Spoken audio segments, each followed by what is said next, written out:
Assalamualaikum warahmatullahi wabarakatuh. Baiklah, teman-teman, Bapak Ibu yang terhormat, kita lanjutkan untuk mereview saham-saham yang sudah ada income statement-nya tahun 2000 untuk full year tahun 2024 melalui Sankey diagram. Nah, kali ini kita akan coba membandingkan saham-saham dari sektor non-cyclical, tapi kita pilih SMCG karena susah juga membandingkan langsung apple to apple ya. Misalnya Unilever itu produknya tidak langsung head to head dengan Emyor. Kalau kita lihat di beberapa broker, Unilever bandingnya dengan Kino, tapi nggak juga. Nah, kita ambil tarik umum lah. Dia berada dalam sektor non-cyclical dan SMCG ya, jadi fast move consumer good ya, Bapak Ibu. Nah, ini dulu saya pernah kuliah juga waktu kuliah di SBM ITB, ada kuliah nih, ada langsung dari direktur Mayora atau apa dulu ya, Bapak Ibu. Mereka menceritakan bagaimana persaingan di SMCG ini berdarah-darah ya. Karena mereka harus pasang iklan supaya produk mereka top of mind. Iklannya harus ada di kepala, jadi kalau mau sikat gigi harusnya pakai ini gitu ya. Dan FMCG ini banyak sekali ya, pokoknya dari produk-produk keperluan pribadi, makanan minuman, sampai rokok juga sebenarnya masuk FMCG. Oke, nanti kita akan lihat Sankey diagramnya untuk income statement-nya. Mungkin Bapak Ibu untuk yang lain-lainnya bisa lakukan sendiri ya untuk saham yang lainnya. Tapi ini saya adu lah coba Unilever dan Emyor ya. Jadi kadang-kadang orang malas lihat Unilever, masuknya Emyor. Jadi uh, kalau ditarik kata sama-sama FMCG ya, non cyclical. Dia kebutuhan yang tidak musiman, kita butuh produk-produknya. Nanti juga kita akan lihat Wyckoff-nya, lihat volume price analisisnya ya, baru rotasi sahamnya, lalu asingnya, dan terakhir kita akan adu dengan korelasi dan volatilitas. Jadi Bapak Ibu tonton sampai akhir ya. Oke, Bapak Ibu, kita disclaimer dulu. Bapak Ibu, video ini saya buat tujuannya untuk edukasi. Saya gunakan Sankey diagram ini untuk simplifikasi dan visualisasi saja, karena saya tidak trading menggunakan income statement, tidak menggunakan laporan keuangan, tapi saya gunakan untuk screening awal. Paling nggak saya tahulah ini perusahaannya net income-nya bagus, kalau bisa di atas 1 triliun, kalau bisa bertumbuh. Kalaupun dia tidak lebih rendah, ya jangan jauh-jauh lah. Kita berharap dia turnover ya, karena memang tekanan terhadap Unilever dan Emyor ini sangat berat sekali. Nanti kita akan cerita. Oke. Jadi kalau ada beda-beda tipis dengan angka Bapak Ibu, mohon maaf saja, anggap saja hanya simplifikasi. Oke. Disclaimer on, trade at your own risk, risiko ditanggung masing-masing. Kalau karena kita trading ya Bapak Ibu, wajib punya trading plan dan money management. Jadi income statement-nya cuma kita gunakan untuk screening awal, entry-nya tetap pakai technical analysis ya Bapak Ibu, karena timing-nya kalau pakai income statement itu biasanya telat. Untuk laporan full year tahun 2024 ya terhitung 31 Desember tapi baru keluar April. Jadi kan ada 4 bulan telat. Selama 4 bulan sahamnya bisa naik gitu. Kita bisa ketinggalan. Saya tidak menyarankan Bapak Ibu beli saham dengan menggunakan laporan keuangan. Gunakanlah timing tool yang tersedia, yaitu timingnya ya, volume dan price. Bapak Ibu bisa akses nanti Sankey diagramnya dengan Telegram bot, ada linknya ada di deskripsi video, channelnya juga ada, silakan bergabung, lalu sosial medianya juga silakan di follow. Jangan lupa juga untuk subscribe ke channel YouTube ini ya Bapak Ibu, supaya terupdate kalau ada update berita terbaru, ya loncengnya diklik ya. Sekarang kita singgung sedikit sentimen bisnis FMCG ya Bapak Ibu. Saya backgroundnya geofisis, jadi tidak berkecimpung di SMCG ya. Ini mulai dari rokok, mulai dari susu, mulai dari wah macam-macam lah, ini luar biasa. Kalau saya nonton mereka juga bertarung di segmen iklannya juga biayanya tinggi gitu. Marginnya tipis ya. Itu yang paling dibilang. Jadi harus cepat mereka. Luar biasa nih orang-orang yang di FMCG kerjanya. Secara umum FMCG adalah bisnis yang sangat kompetitif ya, marginnya tipis tapi volume, jadi jualnya harus besar gitu. Kalau tipis-tipis nggak bisa ya.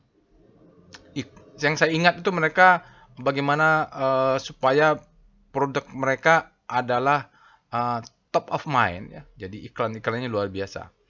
Oke. Nah, kita lihat sajalah langsung ya. Langsung. Walaupun banyak perbedaan antara Emyor dan Unilever, kita lihat aja. Sentimen positifnya, pertumbuhan ekonomi Indonesia masih kurang lebih 5% lah. Dengan pertumbuhan ekonomi ini artinya orang masih bertumbuh lah Bapak Ibu ya. Terus dominasi produk FMCG. Jadi kalau kita ke supermarket, belanja untuk keperluan bulanan, itu mau nggak mau dicek pasti ada produk FMCG-nya ya, susu kah, ya makan-makanan yang fast moving ya, Bapak Ibu.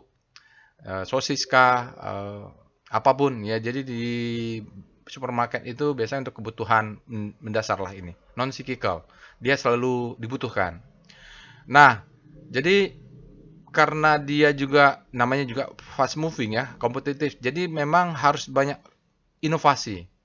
Apakah bungkusnya di ini rebranding lah, iklan, eh, karena ketat sekali mereka adaptasi terhadap omni channel, Bapak Ibu offline dan online marketingnya, wah pokoknya luar biasa nih mereka FMCG. Jadi banyak kita lihat inovasi-inovasi iklan-iklan yang keren-keren itu ada di FMCG supaya mereka tetap di top of mind dari konsumernya karena persaingan ketat. Kalau harus beli Pepsodent, kira-kira daya beli menurun, mereka juga masih bisa sikat gigi dengan Ciptaden misalnya ya, gitu. Maka ini salah satu sukses juga nih. Kalau kita adu Unilever, harusnya dia diadu dengan Wings, produk Wings, tapi dia nggak IPO pula gitu. Itu dia sekilas sentimen negatif. Nah, masalahnya kebanyakan bahan bakunya impor ya Bapak Ibu. Jadi biaya produksi ini sangat tinggi, bahan bakunya impor gitulah kebanyakan FMCG ini. Cocoa impor ya segala macam. Kalaupun ada yang produksi dalam negeri, biasanya kebutuhan luar negerinya untuk diekspor lebih menguntungkan gitu. Jadi memang berat dia. Persaingan ketat, jadi tadi saya sampaikan memang itu adalah nature-nya dari FMCG. Lalu di global juga terjadi ketidakpastian ya Bapak Ibu, perang dagang, penurunan ekonomi dan sebagainya di global juga terjadi FMCG ini tekanan juga ya. Nah, untuk emiten khusus ya seperti Unilever ini produk-produknya banyak juga yang diboykot ya karena kalau di Indonesia sentimennya sangat kental. Ada tuduhan bahwa Unilever ini mendukung Israel dan sebagainya. Itu mau tidak mau diakui menyebabkan penurunan. Artinya orang kalau ada jual Unilever dulu pakai Unilever, begitu ada berita itu ya udah pakai produk lain aja tuh sama juga sikat gigi gitu. Jadi substitusinya juga banyak, kental sekali. Oke, ini kira-kira sentimennya Bapak Ibu, nanti bisa lihat detail lagi, kita akan tergambar di laporan keuangan ya. Oke, nanti silakan akses Sankey diagramnya dengan perintah /SKF, kode sahamnya, apakah Unilever atau Mayora. Dia tidak langsung adu head to head, tapi tidak apa-apa lah ya Bapak Ibu, paling tidak dapat gambarannya. Kalau mau pegang dua-duanya juga, dia tidak langsung head to head, tidak apa-apa. Tutorial Sankey diagramnya jangan lupa ditonton. Sekarang kita langsung saja ke Telegram botnya. Baik, kita sekarang sudah masuk ke dalam Telegram botnya. Bapak Ibu bisa akses Telegram botnya ada di deskripsi video untuk mendapatkan Sankey diagram dan bot chart yang lainnya. Sekarang kita mulai saja langsung untuk mendapatkan income statement SKF UNVR. Oke, UNVR ini berapa kali sudah alert dan dulu pernah saya bahas khusus dia nanti di evolnya ada volume reversal ya. SKF UNVR. Berikut ini adalah Sankey diagram income statement untuk Unilever Indonesia full year 2024. Langsung saja kita lihat di top line-nya ada revenue untuk tahun 2024 dia sebesar 35,1 triliun. Ini turun minus 9% ya, turun 9% dibanding tahun lalu. Cost of revenue-nya sebesar 18,4 triliun. Ini juga sudah turun dibanding tahun lalu, tahun 2023 dia lebih rendah. Sementara dari revenue dikurang cost of revenue, maka gross profit-nya sebesar 16,7 triliun. Ini sudah turun 13% dibanding tahun lalu. Lalu mereka mengeluarkan OPEC sebesar 12,3 triliun, ini turun 5% dibanding tahun lalu. Terdiri dari ada namanya selling expense 8,7 triliun, ini mereka turunnya, Bapak Ibu, termasuk iklan dan sebagainya ini. G&A, General Affair, ini gaji pegawai masuk di sini 3,4 triliun, sudah turun juga. Others, saya tidak tahu nih apa, pokoknya ada others pengeluaran 20 miliar. Sehingga kalau dikurangin, gross profit dikurang OPEC, maka menyisakan operating profit sebesar 4,4 triliun. Dia turun 30%. Ini akan nanti tergambar di sahamnya ya, apakah sudah price in, nanti kita cek lagi. Dan dia ada pengeluaran non-operating expense sebesar 64 miliar. Jadi tinggal dikurangin saja 4,4 dikurangin 64 miliar menjadi 4,3 triliun ya. Ini satuannya triliun. Dia turun juga konsisten minus 30%. Dari income before tax sebesar 4,3 triliun ini mereka bayar pajak dulu 982 miliar, ini turun juga 30% konsistennya, dan menyisakan net profit sebesar 3,3 triliun, turun juga 30%. Jadi kalau kita lihat di top line-nya mereka penurunan 9%, di bottom line-nya mereka penurunan 30% net profit dibanding tahun lalu. Konsisten mereka akan tergambar di laporan keuangan nanti, di harga saham. Mudah-mudahan sudah bottoming deh. Nanti kita lihat. Berikutnya kita akan cek dulu dengan Speedo UNVR untuk speedometernya. Dia berada di zona grid, berarti ini demand-nya lebih kuat daripada supply ya. Lumayan berarti ada berasumsi orang bahwa harga sahamnya mulai ada yang akumulasi ini karena demand-nya lebih besar daripada supply. Kita cek dengan Star UNVR. Unilever kalau kita lihat dalam 10 hari terakhir malah dia sudah naik di zona grid. Ini terjadi akselerasi. Kemarin ada alert berarti Bapak Ibu. Kita cek dengan weekly-nya. W Star UNVR. Karena dia sudah mentok di zona grid, kita lihat apakah dia mainnya di weekly. Di weekly-nya juga sudah bagus. Bottoming-nya harusnya sebulan yang lalu Bapak Ibu. Karena di situ nanti kita akan lihat di F-wall-nya dia ada volume reversal ya. Ya, ada volume reversal. Volume biasanya tidak bohong. Ini terjadi akselerasi, minggu ini belum selesai. Kita cek dengan VPA monthly UNVR. Kita lihat struktur besar.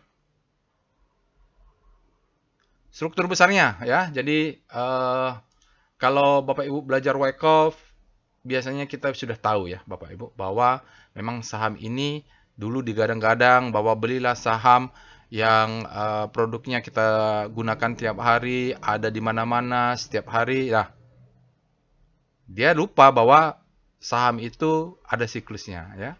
Nah, ini adalah marking up, ini adalah distribusi, ini adalah head, ini adalah shoulder, ini adalah ini respect terhadap Wyckoff ya, tapi struktur besar.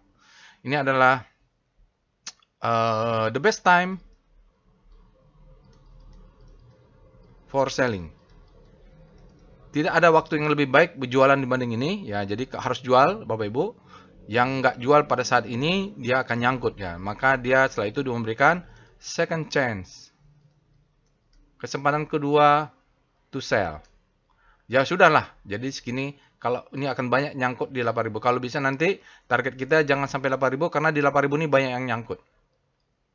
Saya sudah turun. Sekarang dia di harga segini mungkin sudah bottoming ya 985. Jadi selling climax ini jelas auto reaction, mudah-mudahan dia memberikan second chance to buy. Selling climax auto reaction secondary test. Dia akan tes dulu karena di monthly-nya dia perlu dites. Jadi struktur besarnya main di monthly nih Bapak Ibu ya, luar biasa.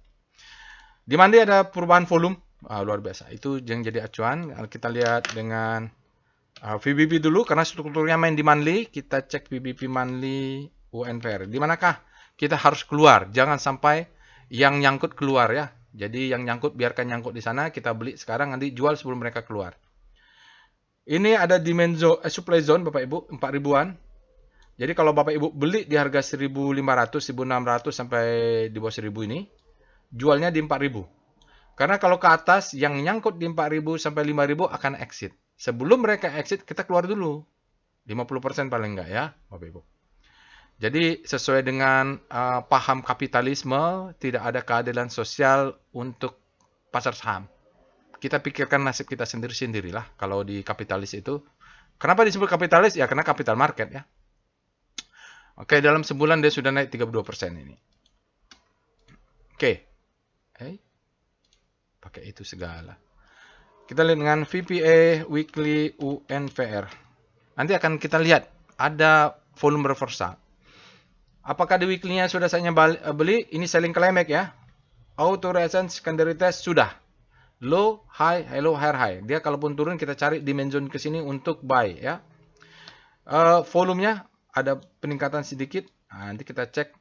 Di weekly-nya belum menjadi the best time for buying ya. Nanti mungkin dia mudah-mudahan kita diberikan kesempatan. Jualannya sekitar 4.000 ya. Bapak Ibu, ini sudah tidak ada gap. Jadi dia untuk turun dia tutup dulu gapnya nih. Memang bandarnya nih keren banget nih.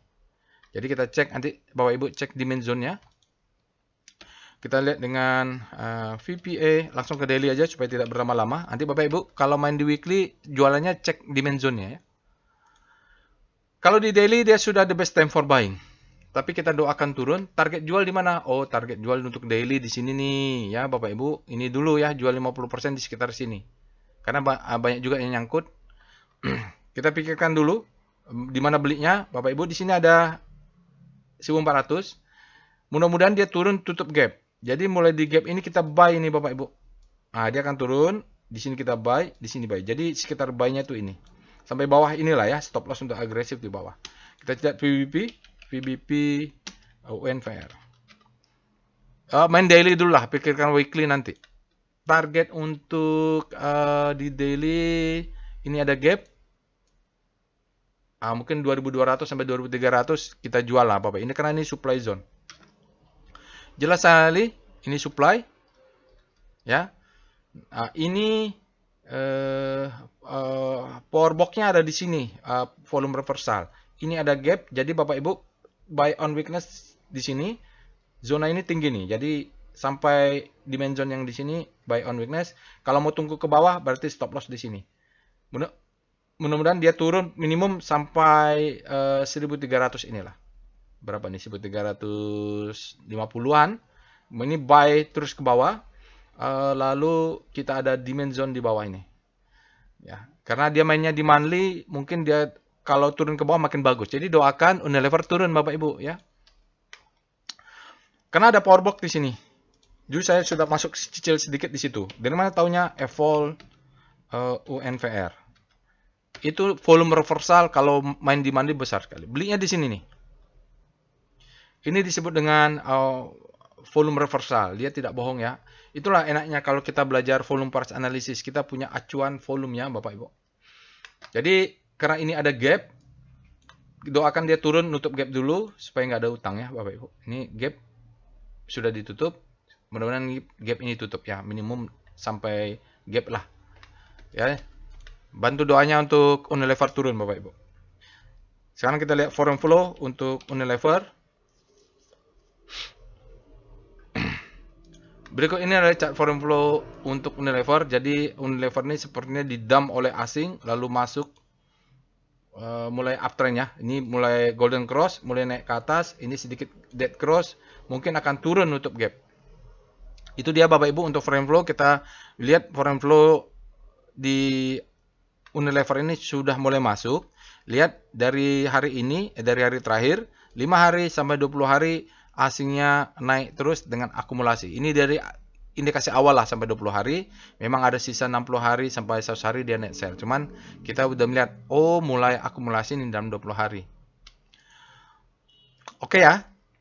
Itu untuk Unilever. Sekarang kita lanjut dengan Mayora. SKF Mayora.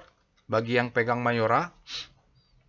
Kita lihat Sankey diagram income statement untuk Mayora Indah full year 2024. Kita baca dulu di top line-nya. Top line-nya dia memberikan revenue 36 triliun. Aduh, ini harus dibandingkan ya. 36 triliun ini lebih besar nggak? Lupa saya tadi. Nah, SKF UNVR. 36 triliun di Mayora. Oh, hampir sama ya. Di Unilever 35. Oh, bisa begitu ya. Oke, kita lihat lagi di top line-nya Mayora, dia memberikan revenue 36 triliun. Ini meningkat 15% dibanding tahun lalu, keren. Cost of revenue-nya meningkat 20%, 27 triliun ya. Tapi gross profit-nya turun pula ini 1% dibanding tahun lalu, memberikan 8,3 triliun. Lalu operating expense-nya meningkat 7% Bapak Ibu, menjadi 4,3 triliun. Gross profit dikurangi OPEX, maka memberikan operating profit sebesar 3,9 triliun. Ini turun dibanding tahun lalu, operating profit-nya minus 9%.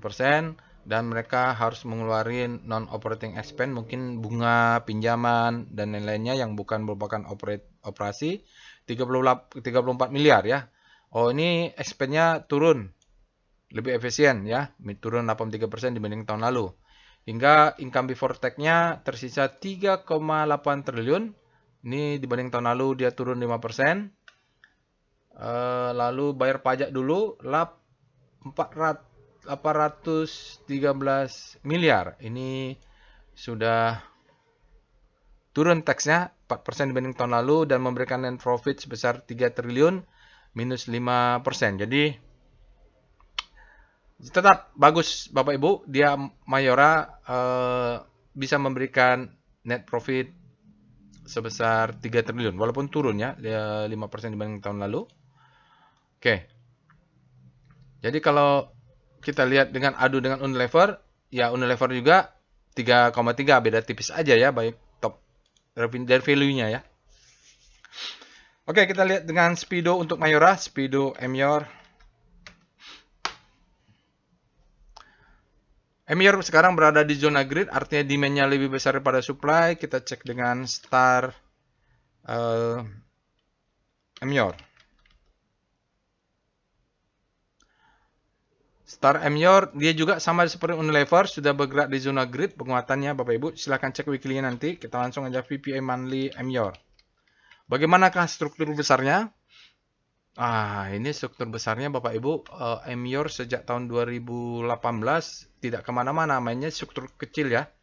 Dia struktur besarnya marking up, ini buying climax, distribusi, marking down, akumulasi, marking up, distribusi, marking down, akumulasi, marking up, distribusi, marking down. Jadi mungkin bisa manfaatin siklus-siklus ini, tapi kalau dia close di bawah, mungkin siklus besarnya akan menyusul marking down-nya, tapi ya berhati-hati nih. Dia kena sideways saja, karena sideways begini manfaatin volatilitas monthly-nya di time frame lebih kecil. Ada yang bertanya, Pak Roy, apa maksudnya di time frame lebih besar tidak kelihatan? Ya seperti inilah. Ini kan nggak, kita mau main di siklus lebih kecilnya, kalau di besarnya nggak kelihatan. Turunin dulu supaya terbuka polanya.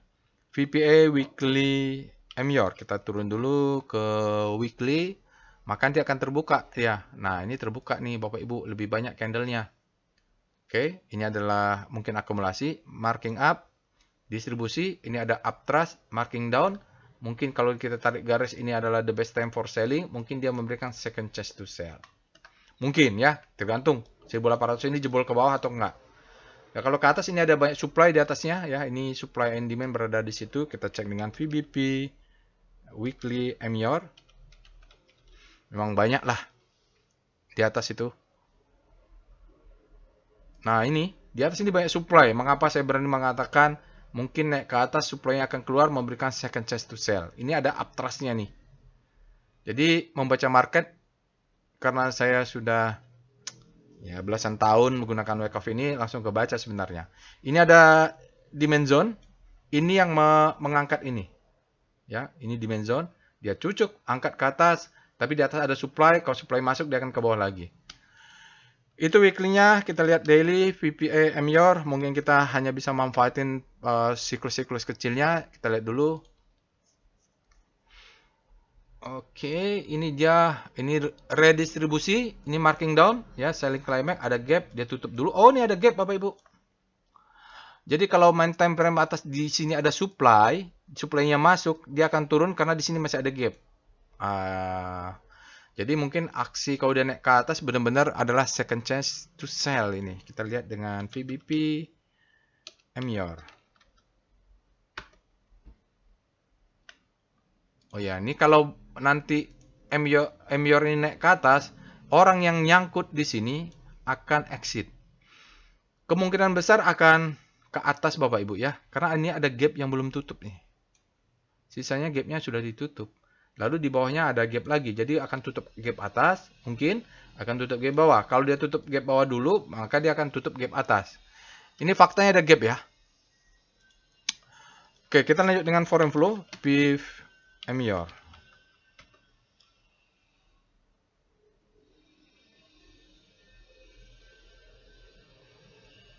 Berikut ini ada chart foreign flow untuk Emior. Emior ini sempat asingnya akumulasi sampai mungkin akhir Oktober. Ini akumulasi lumayan signifikannya Bapak Ibu, besar sekali di sini. Lalu semenjak itu mulai keluar, walaupun ada masuk sedikit di Februari, tapi Januari, lalu Februari mulai distribusi besar ya. Nah, di April ini mulai ada sedikit saja ya. Jadi dia kemarin asingnya masuk 1 miliar, dalam 5 hari ada 19,7 miliar, dalam 20 hari masih net sell. Dalam 60 hari juga net sell, dan 100 hari juga net sell ya Bapak Ibu. Jadi masih baru mulai, masih di 5 hari dan net buy-nya. Itu untuk asingnya, saya nggak tahu apakah mereka berkorelasi. Oke. Itu dia Bapak Ibu, kita bandingkan. Sebenarnya kalau kita mau melihat saham-saham yang non-cyclical ini, pakai rotasi saham juga bisa. Kita start C. Kalau non-cyclical itu sektor nomor 8. Tadi saya mau cari apa lagi yang bisa dibandingkannya Bapak Ibu. Di sini ada Mayora, Unilever, mungkin sentimennya bergerak. MSP, rokok. Cimori, ya FMCG juga, tapi susu. ICBP sudah kita bandingkan. Apalagi ada yang lupa, Gudang Garam, AMRT berbeda, Cepin juga beda, Java juga beda. Jadi yang saya adu adalah Unilever dan Emyer. Kebetulan bergeraknya sama, mungkin sentimennya sama. Kita adu juga dengan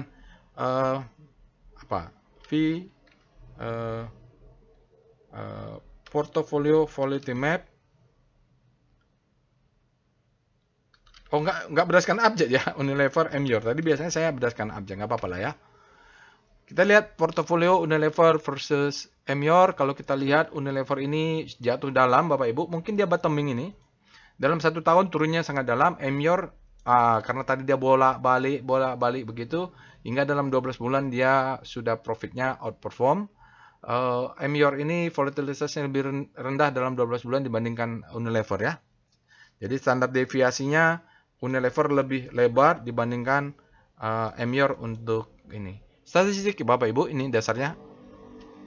Mudah-mudahan Emior sudah bottoming, Unilever sudah bottoming. Jadi strateginya yang dilakukan ini berbeda nih Bapak Ibu. Karena Unilever ini struktur besar, kalau udah bottoming mainnya di monthly, naiknya tadi kita lihat supply-nya di mana sudah tahu. PCM, Portfolio Correlation Map, bagaimana dengan korelasi? Jadi kalau Bapak Ibu punya Unilever, Mayora, mungkin apakah mau masuk Unilever juga, harus lihat korelasinya. Kita bandingkan dengan Emior dan Unilever, UNVR. Oh, ini bisa dapat informasinya Bapak Ibu ya. Jadi kalau Bapak Ibu punya Mayora, boleh masuk Unilever ini. Ya, karena korelasinya rendah. Paling nggak swing untuk 1 tahun. Jadi dari sini kita tahu datanya, faktanya bahwa mereka korelasinya rendah. Dia positif tapi rendah ya. Mungkin nanti Unilever sudah naik tinggi baru menyusul Emior, begitu sebaliknya ya. Korelasinya rendah untuk data setahun minimal. Jadi masih bisa lah kalau punya Unilever mau masuk Emior, cuman pendekatan strateginya tadi berbeda. Kalau Emior kita lihat dia nge-swing-swingnya segitu, kalau Unilever dia mainnya mandi dan struktur besar. Baik Bapak Ibu, itu saja yang bisa saya sampaikan untuk duel adu income statement antara Mayora dengan Unilever. Walaupun tidak head to head, tapi paling enggak inilah yang bisa kita dapatkan informasinya. Nanti Bapak Ibu kalau mau adu Unilever dengan yang lainnya silahkan, atau komen saja, Pak Unilever ini harusnya kita adu dengan yang lainnya. Insya Allah nanti kita akan update dan kali kita akan adu dengan hal yang benar ya. Itu saja, jangan lupa Bapak Ibu untuk subscribe ke channel YouTube ini, share and like, semoga bermanfaat, semoga di Unilevernya profit, Mayornya juga profit. Assalamualaikum warahmatullahi wabarakatuh.